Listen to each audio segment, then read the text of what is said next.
Welcome to Culmination, where we're not experts, but we sure have a lot to say. In the process of becoming our best self, I have with me the aspiring psychologist, Ben Akrong-Lamptey, to discuss individuality. And with that said, let's get started. So, Ben, what is individuality? Well, I feel like individuality is more of how you view yourself. Obviously, you're not worrying about other people because it's individual, so yourself. Which will, I'd say, the factors that go into individuality would be, all the quirks you have, all things that you like, dislike, just what makes you you. So, kind of just like the uniqueness of you. Yes. Do you think it kind of like sums up like every aspect of you, kind of like the whole?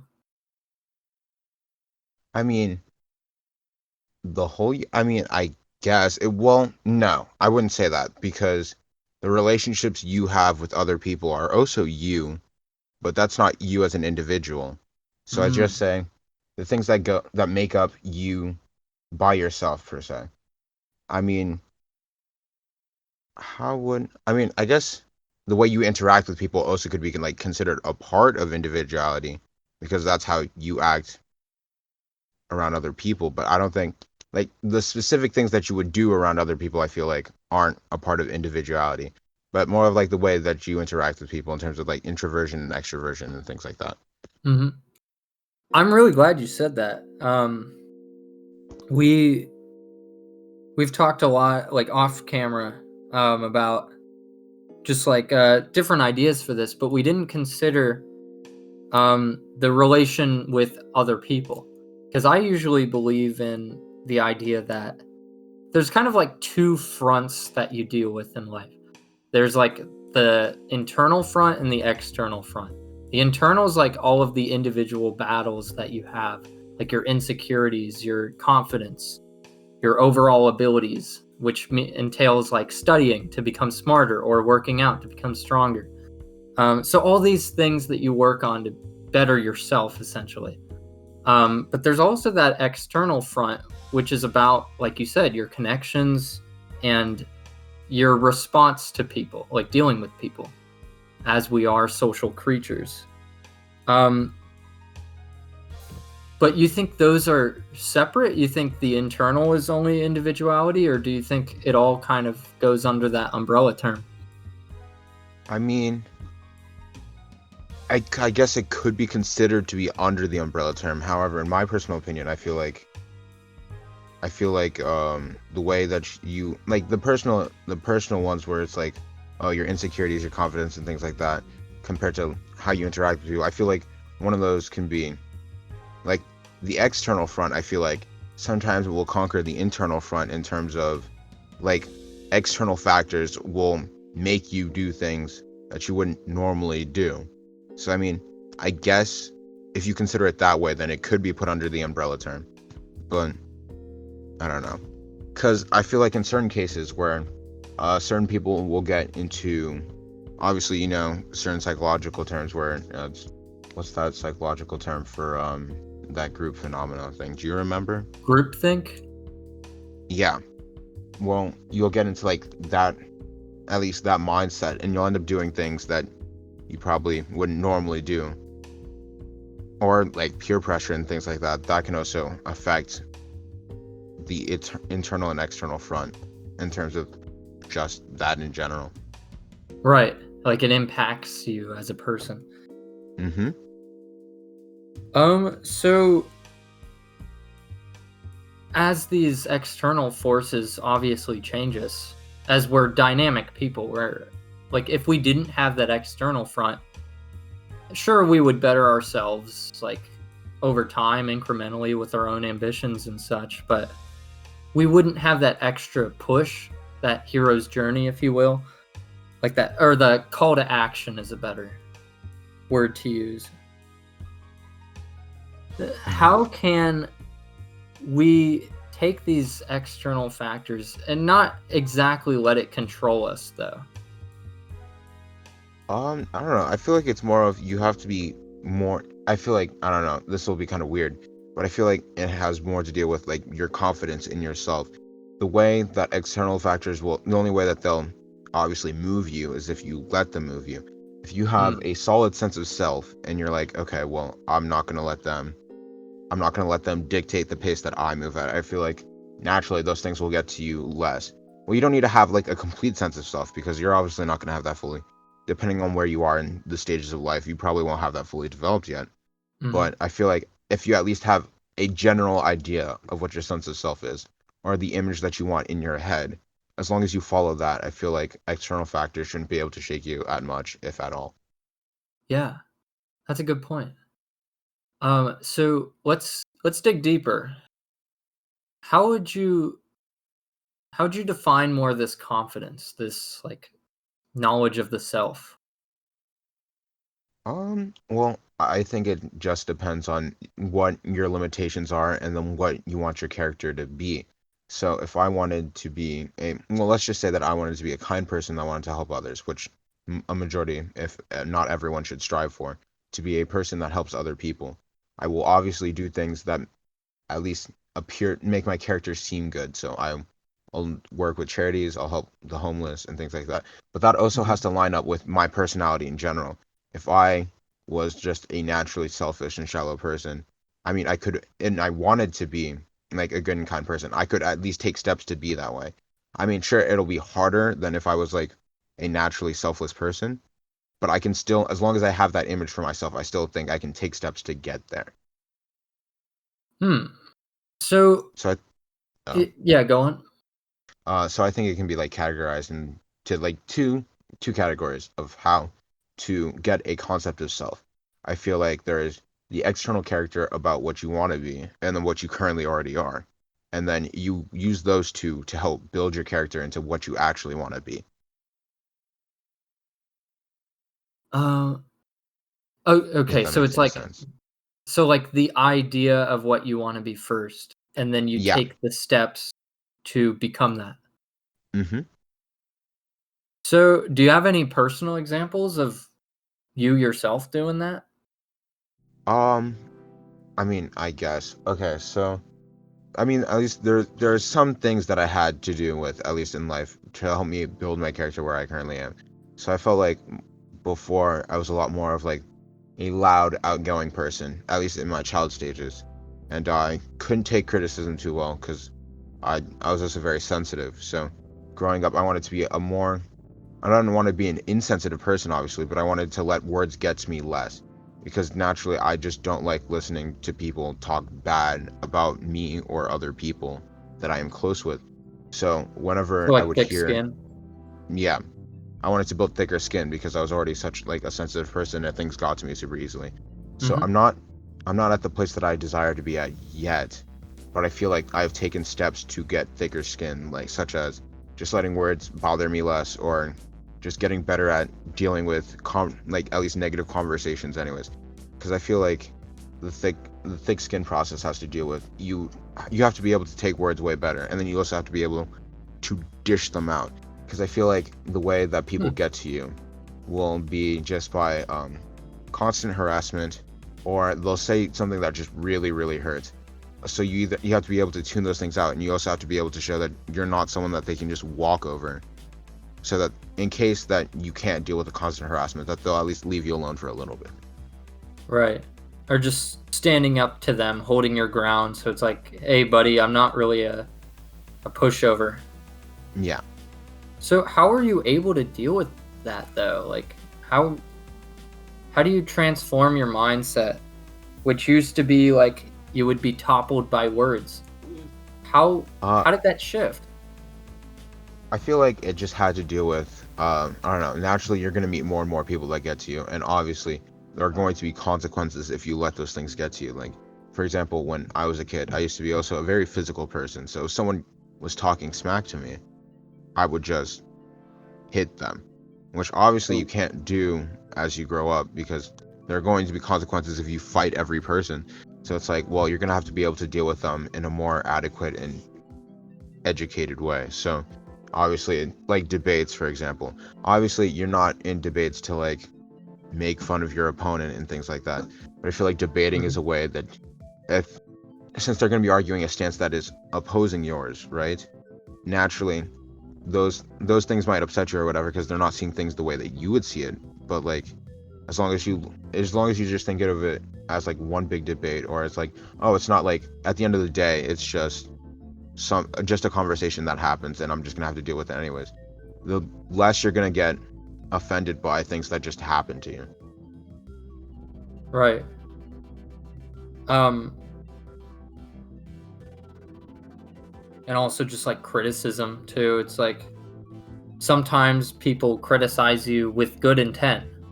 Like it might sound harsh, but they genuinely want you to be better. Sometimes they criticize you with the intent of I want you to be hurt. It's as simple as that. Um, but I guess Yeah, when you realize that situation, it's like this person does not view me positively at all. There is not a good connection here, and their words don't really hold merit because it's just kind of baseless. yeah, you have to be able to filter the difference between criticism that is good for you, and obviously they want they're there for the with the intentions of helping you. Sorry. And then obviously negative criticism where they obviously don't plan on helping you. They're just saying that so that they can feel better about themselves.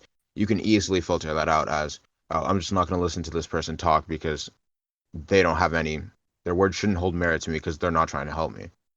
Right. Um, and also we're all individuals with our own strengths and weaknesses. We have our own unique flaws and our own unique situations that are different from everybody.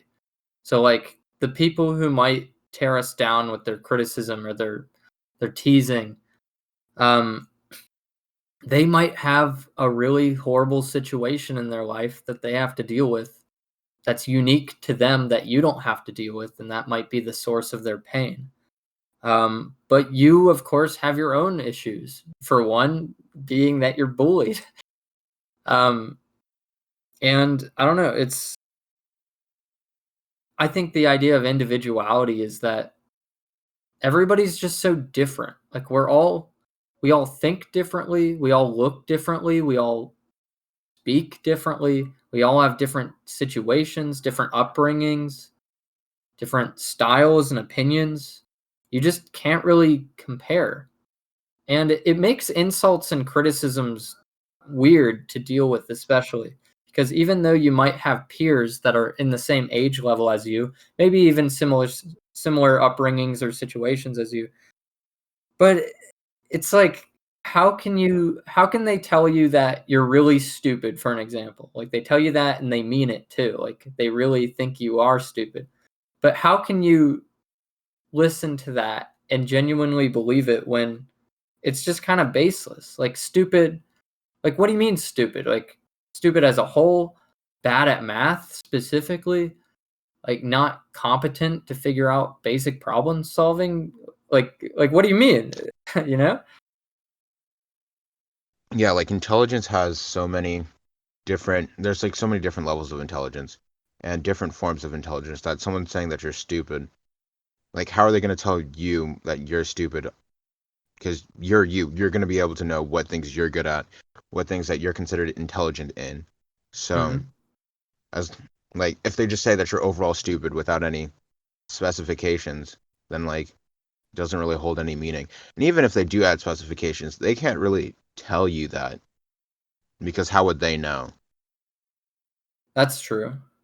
But if they try, it's like, all right, buddy, but like you have issues too. Exactly. It's just all you can't really generalize. You can't really say that this person has this issue or that this person's better than this person.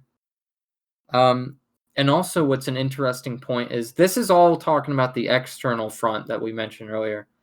But what about the internal front? Because sometimes your worst enemy is not the bully who shoves you in the locker, but your mental consciousness shoving you in the mental locker. Ay, ay, Yeah. ay. I feel as if like some people I feel as if they like put themselves down. They can't see themselves as what they currently are.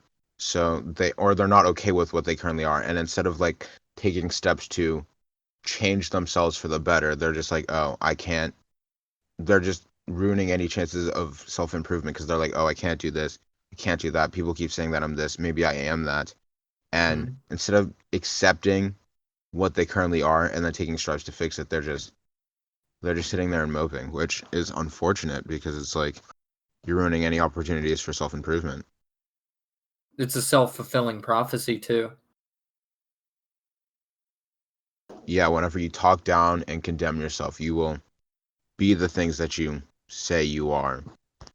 And Right. it also works in a way of like, I don't know, people who are like, if they say, oh, well, I'm like the worst at what blah, blah, blah, or I can't do this because I'm always being outbeaten by so and so and so, they'll continue to do worse because they keep condemning themselves. So obviously they're going to be doing worse just because of a mindset issue. Right. But it also works the other way around. I believe it's called the end state visualization, which is essentially the opposite of the self-fulfilling prophecy in the sense that Yeah. it's the positive version, where Yeah. if you believe that you will improve, that you can do better, that you are smart and decently competent, like you can actually become that, you know? Yeah. And I think that's the whole thing with individuality. It's like when you understand, like, this is a concept about understanding yourself, like every aspect of, or that's the goal, not necessarily that we will reach that point where we just know ourselves inside and out, because if we did, then we would just have no problems anymore.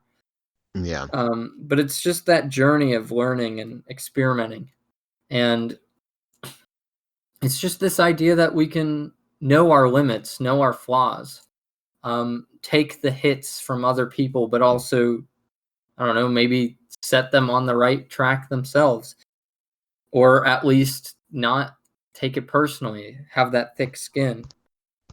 Um, and I don't know, like you just everybody's got flaws, and sometimes there's like way worse flaws than others objectively.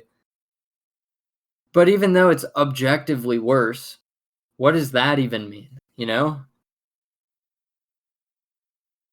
You know, I remember uh one of my friends, he has a lot of allergies, and he was saying once that I think I mentioned this on the show before once, but he was like, some people are like, doesn't it suck that you can't have like nuts of any kind, or that you're just allergic to all these things? And he's like, no, because I was born like this.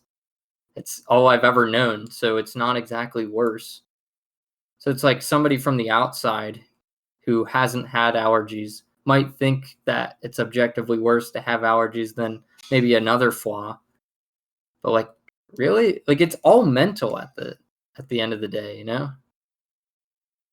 Yeah. I understand what you're saying. Like, for example, someone like you said, the person who has a lot of allergies or whatever, if since they haven't had peanut butter like at all, it can't really suck for them to not have peanut butter because they're not really gonna know what it's like. And also, I Mhm. feel like if you are allergic to something, doesn't matter how good it tastes, the side effects are just not worth it. So sure, I can consume like a tablespoon of peanut butter, but if I'm about to literally die afterwards, I just don't think it's worth it. Yeah, yeah. Um so how so how did you accept your flaws, as we all have flaws? I'm still coming to terms with accepting all of my flaws, but I feel like I've gotten a good grasp on some of them. Like I feel like not to make this like super just growing up as a minority, I feel like there were a lot of things where I was like, oh, well, why am I different in this aspect or things like that. I'm coming to terms with my identity as a black male, obviously. There are some Mhm. things that I've experienced just because of my skin color and things like that. Not like pure racism or anything like that. Or also in terms of like my nationality. Like my parents are African, so I've done there's a lot of traditions and things like that that I do that a lot of people on the outside probably either don't know or don't do, or Hmm. other dishes that I like that other people might think are like weird. Like for example, my favorite dish that my parents make is peanut butter soup with rice. And that probably sounds weird because it's like, why is peanut butter soup? Why are you putting chicken in it? And why are you eating it with the rice? But it honestly Ooh. slaps. So, it's phenomenal. But like, if I mention that, like, I was so afraid of like mentioning those things as a kid, like, oh yeah, that's my favorite food. So I would always go with something traditional, like pizza or fries, because I was so afraid of the backlash that I would get if I would say something and then people Right. wouldn't receive it like the proper way. And I mean, sure, there's like limits to it. Obviously, I'm probably not going to be judged too much, like from kindergarten to third grade, because I feel like kids and like full blown adults will be way more open about it. I feel like in the middle ground where you're in like middle school to like junior high or whatever, in that zone, or in middle school to high school even, people will be judgmental because it's like that's when you realize, oh wait, we're supposed to be fitting into like certain categories, or at least that's when we believe that we're supposed to be fitting into certain categories. So that's when all the judgment and things and stuff start to arise. Are you sure we're not just edgy at that age? I mean, it's also that definitely like, I don't know. I feel like junior high and high school students, they're more prone to like putting people down and things like that, just because maybe it's to make themselves feel better. I have no idea, but Hmm. we're low key kind of mean. Oh yeah. Right. like like my little brother, he's growing up right now. He's a little bit overweight, but obviously we're not going to tell him that, at least right now. Like not his like friends and interactions, things like that. Those like nobody's going to be like telling him, "Oh, you're kind of chubby for a kid" or anything like that, Mhm. because kids don't really judge by that. They just judge whether or not you're nice to them, you can play for a long time, and maybe you'll occasionally give them snacks whenever they come to your house. That's probably like the only things that they use to judge you. And even then, they're probably not going to judge you because at the end of the day, they just want someone to play with. So it's like Mhm. all the external factors and things like that don't matter to them. Like they're Yeah. not going to originally pick those things up unless they're taught that by like their parents or whatever. Right. And I think people just as they grow up, it's like we are different. Like some of us are very skinny. Some of us are pretty chubby. Like you said, some people come from different cultures. Like your descendants is from Africa. Mine is from like Eastern European descent. So it's kind of interesting when you're growing up and it's like, my family celebrated Hanukkah and it's like, I mean, there's like other people who do so, but it's like I don't know, it's just different because most people celebrated Christmas. I remember specifically like it wasn't that I exactly cared that I didn't celebrate Christmas because you Hanukkah you still get presents and everything. But I always Yeah, remembered like, man, I just want to have one Christmas. Like one Christmas where it's like a white Christmas where it's like snowing outside when you wake up yeah, and it's like you got all the decorations, all the lights, the tree, and it's basically just like your TV Christmas special type vibe, like where it's perfect. yeah. It's like I just want that once. Like I don't even give a shit about the presents. Like just give me that moment, that I vibe. But I never. I've had it similarly, like especially I think it was this last Christmas.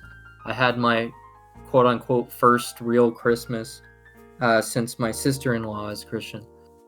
Um, but I kind of get what you mean, right? yeah. Like in a sense. And uh, one of the meals my family makes is matzo ball soup, which is very good, but I bet most people haven't had it.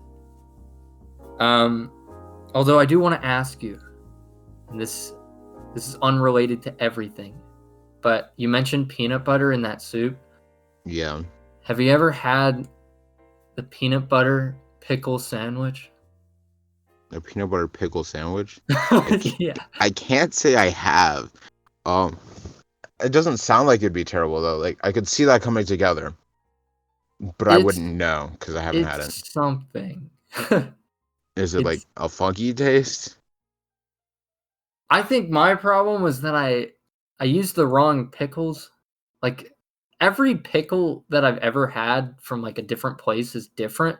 I guess it's just something to do with the fermentation Yeah. of the pickling process. But the ones I used were a bit more, like, bland, I guess. So I think if you have, like, a really salty/soury pickle, it might work better. But it's really weird, man. It's like peanut butter is sweet, as you know, but it's not like overkill sweet. Yeah. And then you just have sour pickle, and it's like crunchy. I don't know. I don't want to say I recommend it, but I also don't want to say I like don't try it. You know, I'll probably give it a try. Maybe if after you're this. if you're really curious, I am curious. you can So I will be give a it a try. and to tie this back to the theme of the episode, you can be an individual who enjoys the peanut butter pickle sandwich. I don't know if I'll enjoy it, but I'll give it a try for sure. Yeah, so anyway, yeah, so back to what we were talking about. We just have all these or do you want to continue talking about what you were talking about? Like with No, we your can probably upbringing get and it there. everything? I mean, it doesn't really affect too much, as like obviously, like I'm gonna go through some experiences that maybe other people won't go through because everyone's experiences are gonna be unique. And I mean, obviously, there's black culture because of our experiences in America because of our skin tone. But even then, I don't know. I feel like things are becoming more and more homogenous, and as things are like coming together, because I feel like there aren't too many differences, are starting to close up. I don't know. I feel like everyone's becoming more similar. However, we're still we still want to be different so bad that we keep categorizing people when we really don't really need to. So is categorizing people an example of individuality? Um, no, I wouldn't say so. I feel like it's an attempt to appeal to the individual to let them belong to a group, but I do not think that it's really necessary. I don't know. I feel like some group classifications don't really matter, or at least they shouldn't matter, but we're trying to make it seem like they do. Do you want to elaborate? Um, well, I guess there was an example I heard a few days ago, at least, where people were talking about like, oh, well, there shouldn't be any differences in terms of like skin tone or anything like that because like aside from like culture, from a cultural standpoint, we're all just people. And then someone was like, okay, well, to that point, then why don't we take it off of like everything? Because it's for some reason it is a requirement to red race in like whenever you sign up for like jobs, apply for college and things like that. And then someone was like, why don't we just take it all away because it doesn't really matter? And I thought that's kind of a good point. Never really thought about it that way. Like, why do we still require those things? And Why do like, you think what's we the require purpose? these things? I honestly don't know anymore. At first, I felt like it was like an attempt to be fair, at least so that people wouldn't have, because there still might be at least some biases in terms of skin tone and things like that. But I feel like once we get like the full shift, it's not going to be like because we are obviously changing. We are moving towards a more accepting society, but we're not quite there yet per se. So I wouldn't say get rid of it now, but I feel like that should be like on the agenda Mhm. at some point. Although it is interesting that you know how you said like for applying Yeah. for a job or college or something, it's like you gotta list um whatever your race is or something. Um but you know, like most of the time, okay, probably not for a job at least, but for college, it's like they don't really see you. They just get an application, you know? Yeah, and then they try to judge you based on the application that you send in. Right. But if that wasn't listed, if that detail wasn't listed, do you think that would be more fair? I mean, yeah, I feel like it would be way more fair because all they would have is like they just have your grades and your essay. as long as your essay, because even then I feel like some things that we do, at least for the essays, it's like, oh yeah, tell us how you're different and everything like that. And for most minority groups, at least what we tend to harp on is our experiences growing up as our certain minority group and the experiences we have. But for people that aren't minorities, or I guess white people per se, they don't really have that, so they have to find a different way that they're diverse. And I don't think that's really fair. So I feel like as long as you eliminate that essay and then you just take out race, then I feel like it'll be more equal because they're not going to see you. And I mean, I guess the only thing that could really counteract that is, I guess, namesake. Like they're obviously going to see your name on there, and they might be able to Mhm. judge you based on your name. But I feel like if you're judging my name at that point, you're doing a bit too much. Yeah, yeah. Yeah, that is interesting because, in a sense, that of itself's kind of limiting when you're writing an essay and it's like, all these people under a minority group all write about that same experience. It's like, well, wait, you guys aren't just a minority, like you're Ben, I'm Casey, like you guys have names and lives, and it's like your race and your culture obviously is an aspect of you. Like it's part of how you were raised. Maybe even like I don't know what beliefs you have. Like it does influence things. But at the end of the day, you're a lot more than that. Yeah, you're. I guess what group you fit into shouldn't be your entire personality. Like people shouldn't make being a minority their entire personality. That that's I feel like at that point it's like kind of insulting to them themselves. Because if you're only Mhm. thinking of yourself within at least within that group or whatever, you're limiting what you are because you only see yourself as that instead of that plus all the other things that you are. Right. And that goes for everything. It's like like just because you take band doesn't mean you're just like a band kid and whatever stereotypes goes with that. Or like a theater kid, because that usually has like its own connotation of like, oh, they're loud and obnoxious and they sing like it's a musical every time you're near them. Yeah. I mean, there's definitely stereotypes, and sometimes they exist from truth, like a cliche does.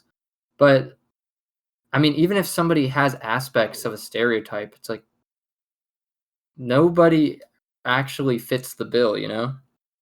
Yeah. Like we're all different, and you should give that theater kid a chance Instead of sometimes. like putting them, I mean, yeah, obviously sometimes I feel like I don't know. I feel like sometimes with stereotypes, right? I feel like you shouldn't always believe that they're inherently true. Like, I feel like judging someone purely off of stereotypes is absolutely unnecessary. Mhm. However, I do think that sometimes it's at least like nice to keep in mind as like a like potential thing. Like, don't judge them based off of that. Like, don't say that they are that just because you hear one thing about them. But I feel like stereotypes sometimes keep in line with like how people actually are, like how you like might perceive them. Because some people, no offense to stereotypes or anything like that, if I sound Yeah. like condescending, some people like perfectly fit stereotypes for absolutely just because that's how they are. And I mean, not every person's gonna perfectly fit stereotypes, but I feel like at least some do. Not enough where you can categorize purely off of stereotypes, because Yeah. there's a majority of people don't fit it, then do fit it. But I feel like I don't know, sometimes they're like leaning in the right direction. Like sometimes there are. Like if you Yeah. assume that most like white girls like the pumpkin spice lattes at Starbucks, it's like there's some truth. Yeah. Are you But really not that far every off? single one. And even if somebody does fit that stereotype, it's like there's so much more to them. Like, did you know that this one person's also a professional kickboxer? I bet you didn't because you were too fixated on the coffee beverage preference. Like people are just so unique and interesting, and it's like I understand the idea behind wanting to categorize. I mean, if you think about it, it's very human, like the want to do that because we love classifying things because there's so much uncertainty in the world that we need to give things names. You know what I mean? Yeah, Uh because like math equations or something. It's like you want to give this variable a name. You want to keep track of things. You want to keep track of data. You want to name all these different animals. Like, sure, all these flying creatures are called birds, but like, what about the blue-footed booby? What about quails? What about chickens? Like, they're all different. But we can't just say that they're all birds when they're clearly different, you know? Like, chickens Yeah, it's don't swim, but overgeneralizing. ducks do. But we need to give them a name. So I understand why classification and categorizing exist.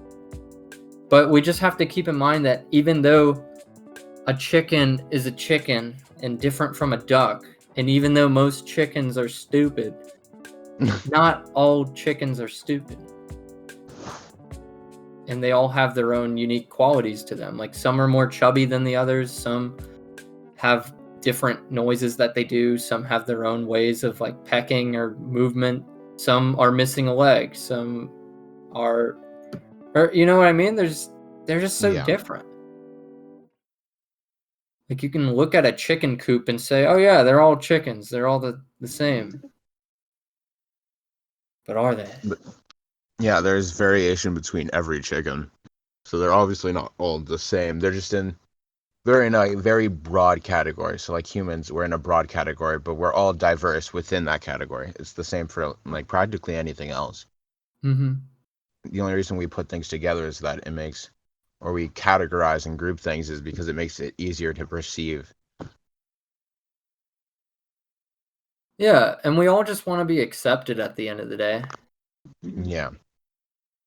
Like, I don't know, the ideas behind like patriotism is let's unite as a nation. The whole idea behind like a culture is let's identify under this culture. Or the idea of a religion is, well, this isn't the idea of a religion, but it's kind of a result of what religion does, but it gives you like a community. Like your Yeah. church group, your temple group, the people you go to the mosque with. Um, just there's certainly things that we all share in common, but individually we're all unique and different, you know? Yeah. It's all about our experiences and our viewpoints, our upbringing, our interests, how we handle situations, and our friends, like our external influences of our connections. So, I want to ask you this. Why is it important to be your own person?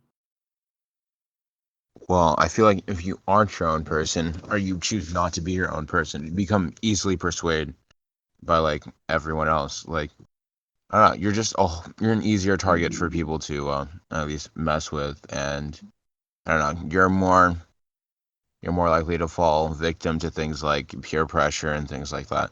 If you do not have a sense of self and you do not want to be yourself, you might fall into a pattern of not knowing who you are, and it might create some uncertainties in your life that make you feel at least uncomfortable. Like if anyone at any point loses their way, they might go through an experience of not knowing who they are, and they like freak out. They try a bunch of things where it's like, oh, is this really me? I don't really know because I've never really been my own self before because Mm, I've been trying so hard to be something else that I've forgotten what really is me, and you kind of freak out. an identity crisis, in a sense. Mm-hmm. Yeah. How can we avoid that? Uh, I I wish I could say, but I don't really know. I feel like I haven't like an idea. Like you can take steps to prevent it, but like once you're falling through the stages, it's kind of hard to like get out of there. I mean, what I would say is that if you were falling through like the stages of where you feel like you're losing your way in terms of yourself, I feel like you should take a step back, evaluate, and focus more time on yourself instead of trying to please everyone else, and just be like, what what is really me? What do I really like? And I feel Right. like those it'll help you light the way Mm. to get back on track. And also, if you think about it, and this is a big lesson that we're gonna have to face in the coming months, people come and go. Like ourselves, like individually, we're really the only constant in life. Like, yes, there's family, which is like next besides yourself. But, family members can pass away or can move away and you don't see them as often. But you're always going to have yourself. So it's like you might want to impress the football team now at high school, but when you graduate, your football team's not going to be there anymore. Yeah. You're in a new ballpark. And that's either exciting or scary depending on how you look at it. But either way, you have to adapt. Yeah. Were I you going to feel say as something? if I mean, I was about to go on a tangent now. I wasn't gonna say something before that, but I don't know. I feel as if like with people and things like that, I feel like I don't know, it's kind of a huge step when it comes to like realizing that people aren't always going to be around and that you yourself are like the only consistent factor in your life. I feel like it's kind of like sometimes it's like something it's hard to take in because it's like, oh, I've been with these people for like quite some time, especially in like a school district, like for example, Hmm. Sycamore. I feel like with us, we've known most of these people for practically our entire lives. So it's like kind of hard to part ways with everyone once you've like met them and you've grown up with them. Maybe it'll be easier if you were like transferring or you are just never in a district to begin with. But like for us, I feel like it's gonna be really hard breaking that bond that you formed with people for like maybe a few years. And obviously you've lost and gained friends over time because obviously even within the stages of life you're not going to keep the same people around you, but at least they were like kind of there in the background, but now they won't be there at all. Yeah.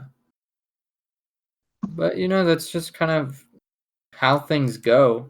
And you're not necessarily breaking your bonds or you're not burning bridges or anything. But I don't know.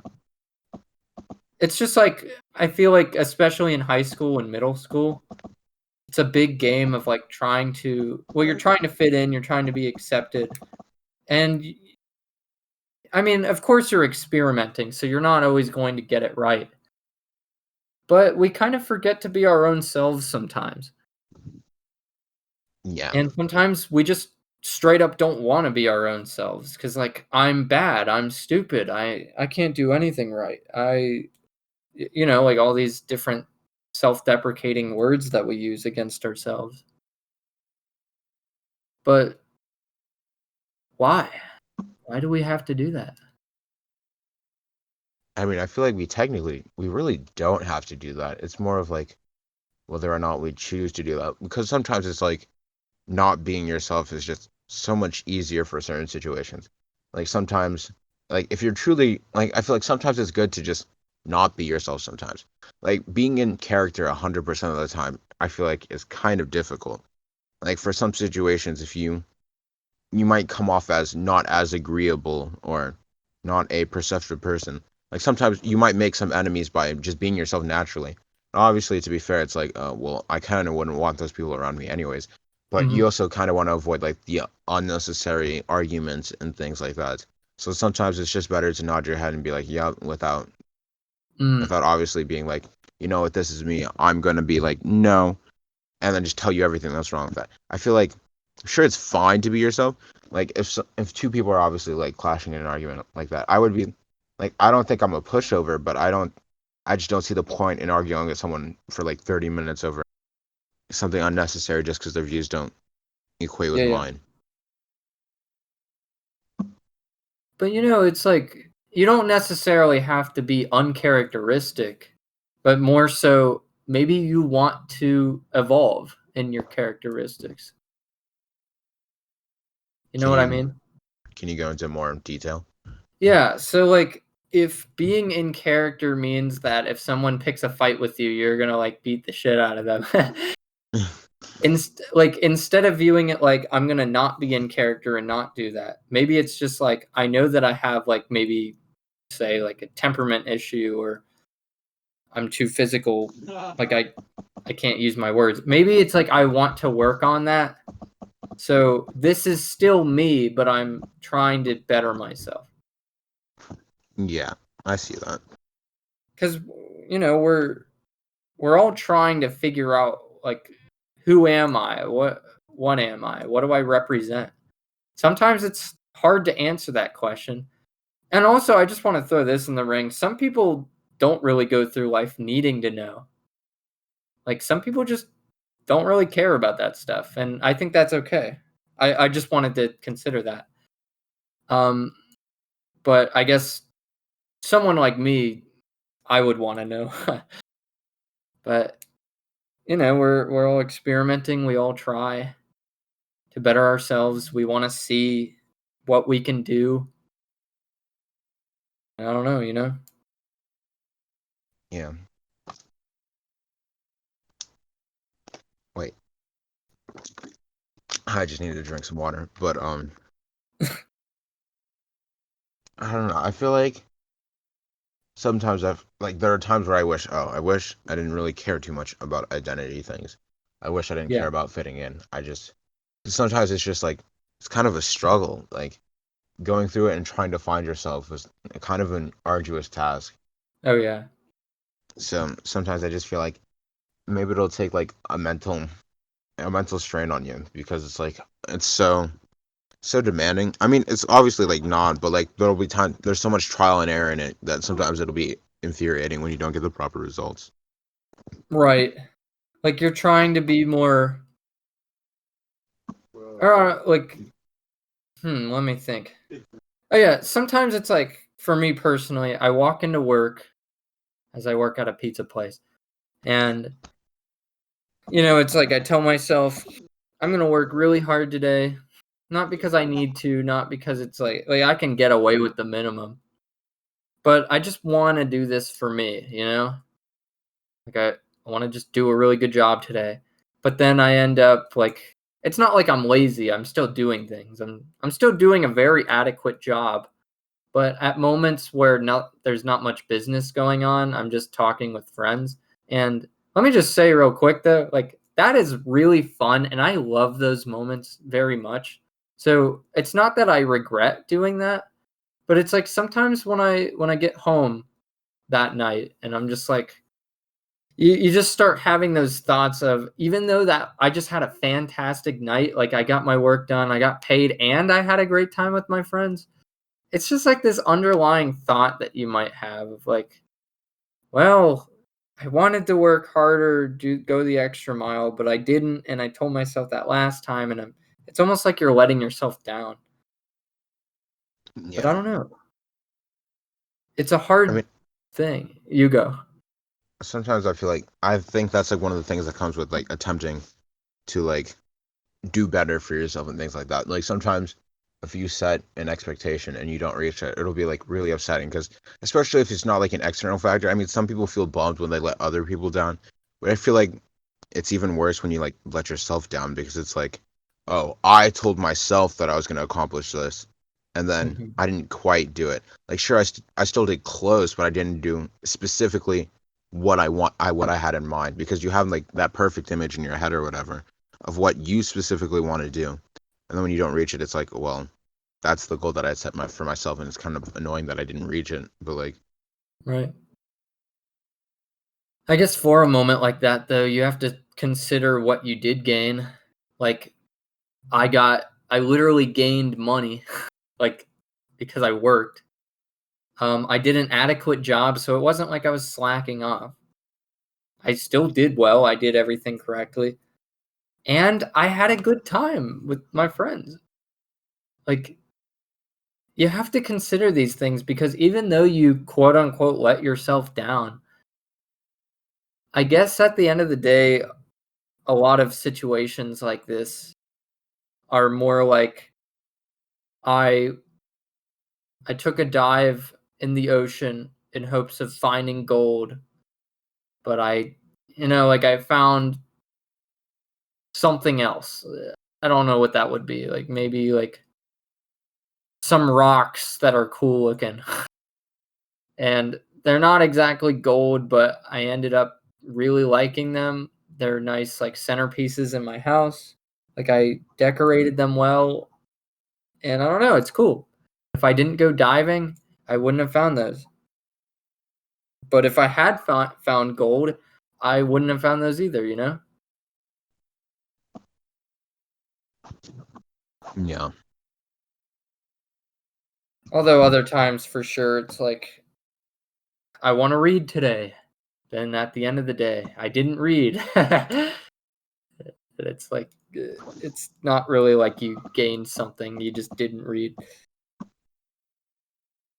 Yeah, but I mean, with those goals, I don't know. I feel like with minor goals that I don't do, it's like, I can always like do them again. I think the problem is when you like push it back too far, where you're like, oh, I'll get to it eventually, or I'll accomplish this at some point, and then you never do.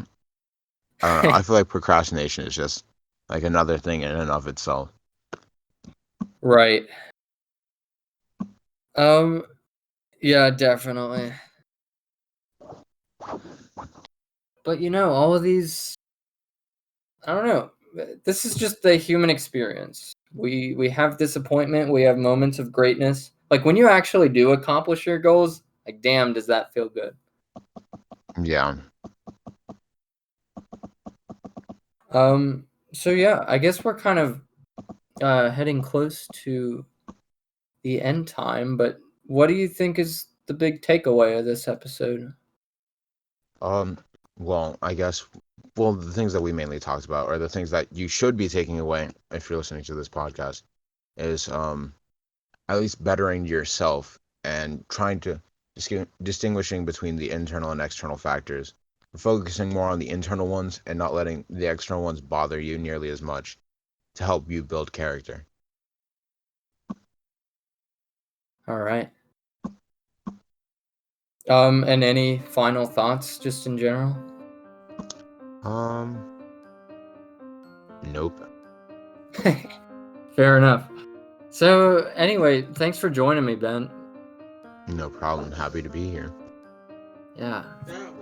And I don't know, I guess I wanted to say that I told you this directly, but I'll just say that I thought you would be an interesting guest specifically for this episode just because I don't know if you feel this about yourself, but I guess this is just a test to the external and internal fronts. But I don't know, I just kind of viewed you as somebody who was very like individual, like you're your own person. You do what you enjoy doing, and nobody's really gonna stop you. And I don't know, I really admire that. I appreciate it, Casey. Thank you. Yeah, of course.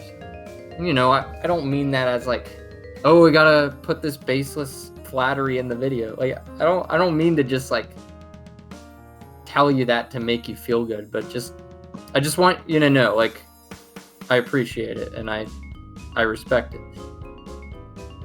And we're similar in many ways, and we're just trying to find ourselves in the world, and I think we're doing a damn good job at that. So let's raise a toast. I feel like you're doing better than me at that. Anyways, continue. Oh, shut up. We're gonna make it together, man. Nobody's doing better than anyone else. We're finding our way. We're both going at a different pace. Yeah, and finding our way. Couldn't have put it better. Yeah, and it's like, what even is a different pace? Like we said earlier, it's like our own there's pace. Too many confounding variables to exactly make a direct comparison. Yeah. So yeah. And with that said, this has been Individuality, and I'll see you guys next time.